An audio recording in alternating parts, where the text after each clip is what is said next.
उज्जैन में कोई भी सीएम रात नहीं रुक सकता है। इसी को लेकर सीएम डॉक्टर मोहन यादव ने बताया कि यह संविधान है। उन्होंने कहा कि सिंधिया परिवार के द्वारा इस राजनीतिक रणनीति का इसे हिस्सा बनाया गया था। उन्होंने कहा कि उज्जैन से ग्वालियर राजधानी से जाने के लिए सिंधिया परिवार ने इस राजनीति को रचा था।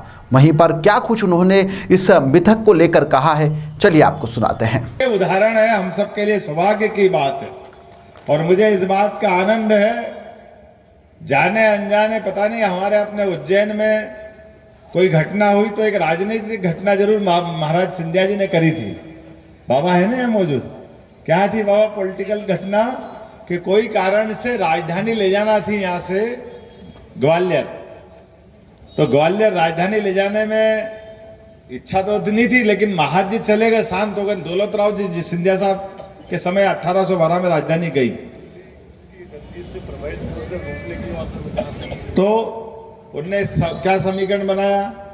एक तो राजधानी ले गए, दूसरा धीरे से एक मंत्र फूंक गया कि भैया यहाँ राजा रात नहीं रहेगा तो परिवार ही निपट गया, कोई आएगा ही नहीं दूसरा कब्जा करने के लिए।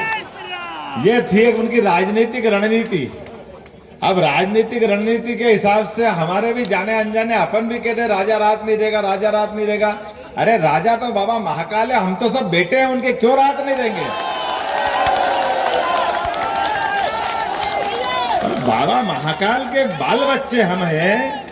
अगर हम उनके बच्चे हैं तो, और अगर बाप को मारना है तो दुनिया की कौन सी ताकत महाकाल से बाहर है? क्या नगर निगम के बाहर नहीं रहेगी? ये कैसे हो सकता है? बाबा महाकाल नगर निगम तक ही रहेंगे, ये कौन सी बात?